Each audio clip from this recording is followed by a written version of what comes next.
A non-governmental organization, part of peace initiatives, has called on federal government to serve as a check on the Benin Traditional Council so as to follow due process in the resolution of the warring Benin royal families. The group's Director of Communication and Strategy, John Thompson, during a press conference in Abuja, said that the chieftaincy crisis in Benin Kingdom between the Traditional Council and the Ogiamen royal family of Otatem, Benin, has taken a dangerous and frightening dimension capable of causing breakdown of law and order. Since laws can be said to be a deduction of historical facts and experiences of a people, we must strike a balance on the exercise and the validity of government powers and the traditional rights of the people.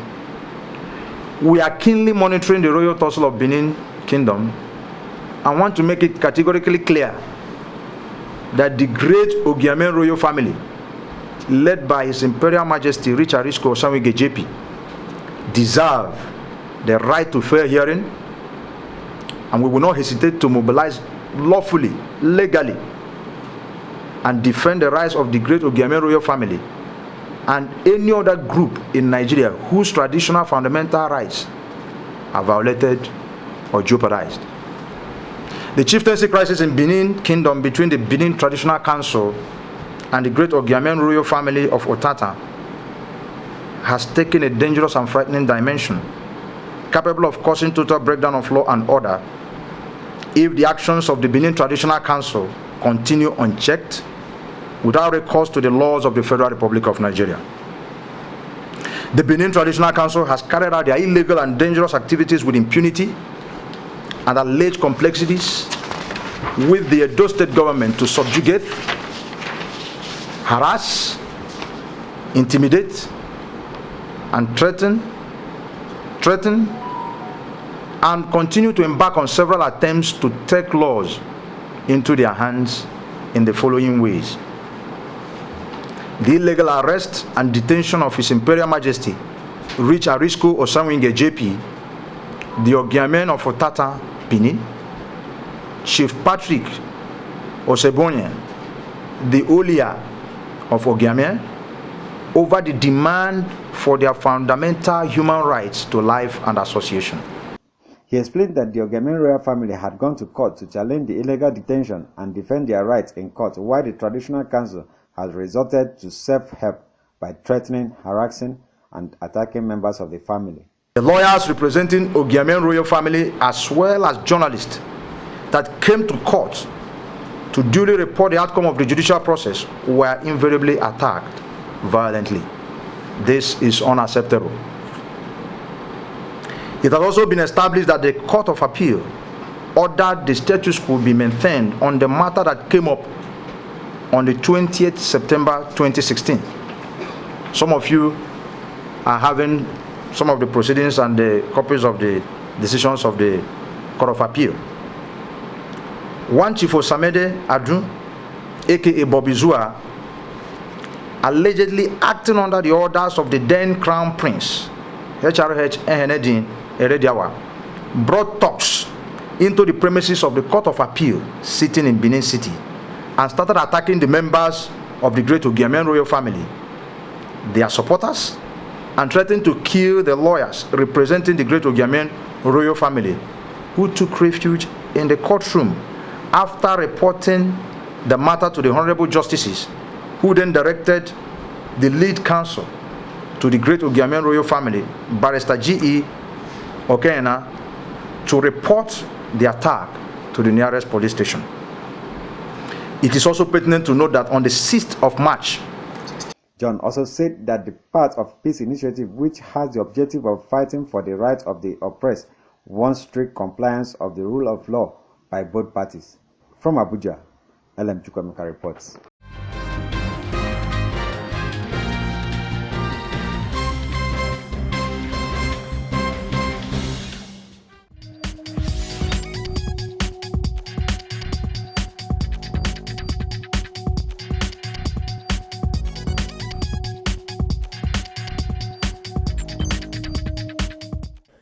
President Muhammadu Buhari has directed security agencies to do their utmost in ensuring violence-free elections in Ondo and Rivers states.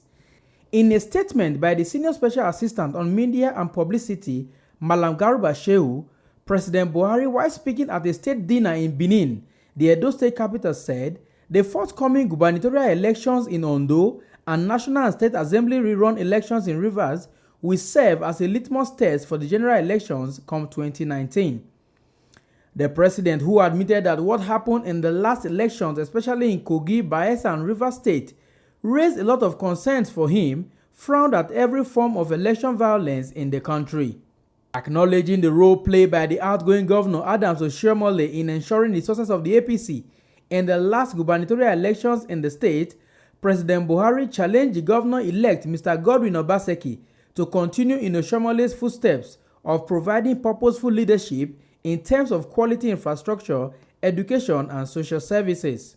On the current economic challenges in the country, the president assured Nigerians that his administration was working hard on diversification of the economy to limit the country's overdependence on oil over the years.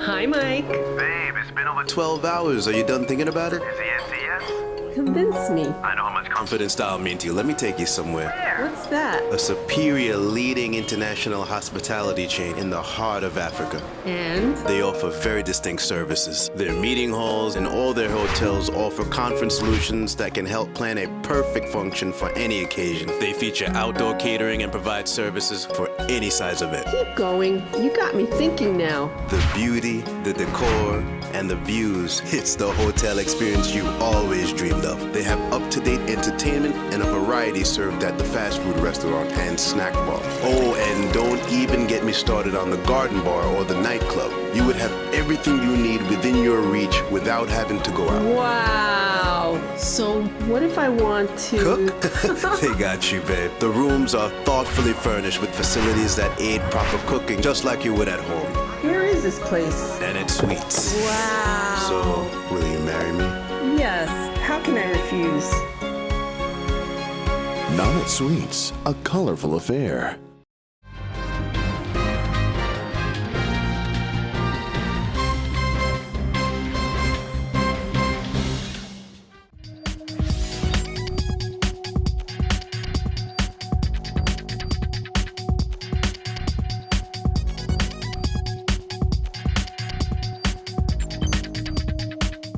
The National Universities Commission (NUC) has approved the commencement of academic programs at the Borno State University, Maiduguri.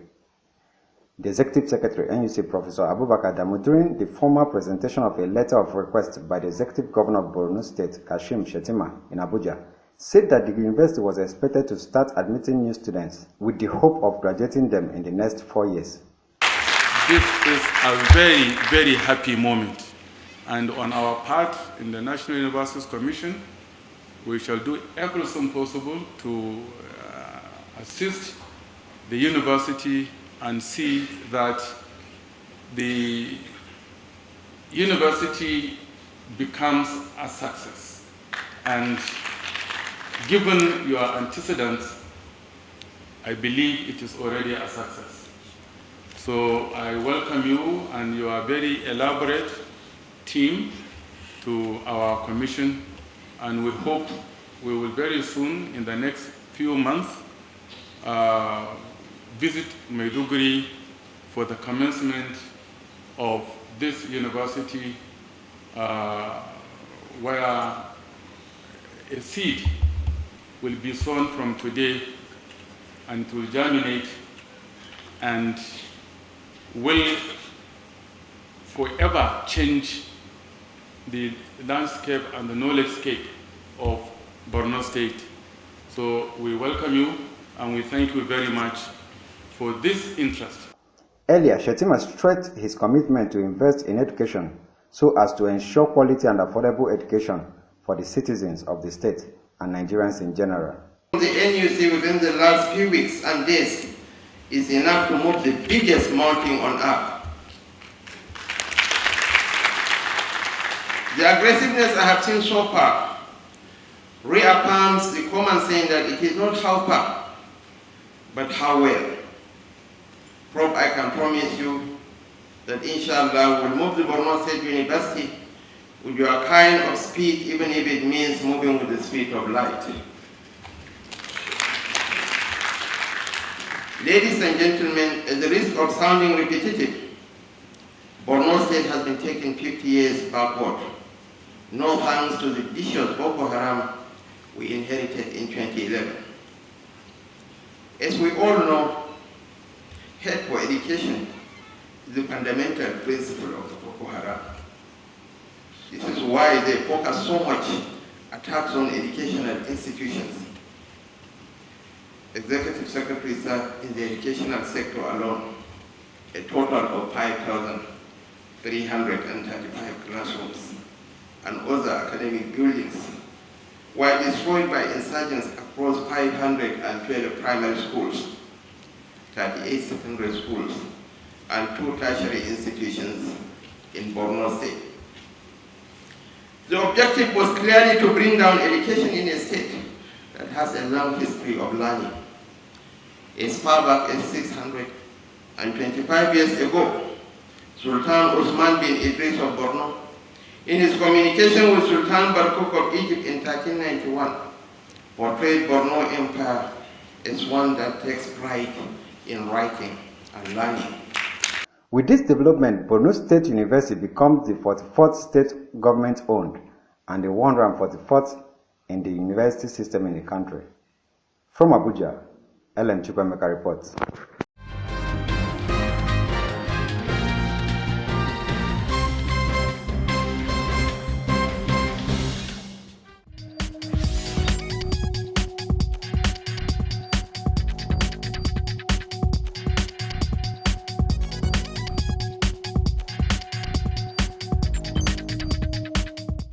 In an effort to address the problem of unemployment among Nigerian youth, federal government have been asked to create an enabling environment and come up with policies that will help grow small and medium business. This was submission by different speakers at an event, The Solution 2016, held in Abuja, aimed to address the challenges of unemployment among youths. The greatest challenge that would befall Africa would be the problem of youth unemployment. So many young people willing to work, trained in our Nigerian universities, ready to work, but having no jobs to do. It's almost like being trapped in a mental prison or cage because you want to do something, you really want to do something, but the environment and the resources available does not allow you to either excel with your visions, excel with your innovations, with the things or the dreams that you have. And that's a very big problem. The government is relying upon the big companies to create jobs, and the big companies are relying on the government to create an enabling environment that would allow them to thrive and make money for their stakeholders or shareholders. So I believe that the biggest crisis Africa would grapple with would be the problem of youth unemployment. I will always say that what Africa needs at this point is not just innovation, because I need not remind you that unemployment is on the increase, because by 2020, you're going to have 120 million African youths that will be unemployed.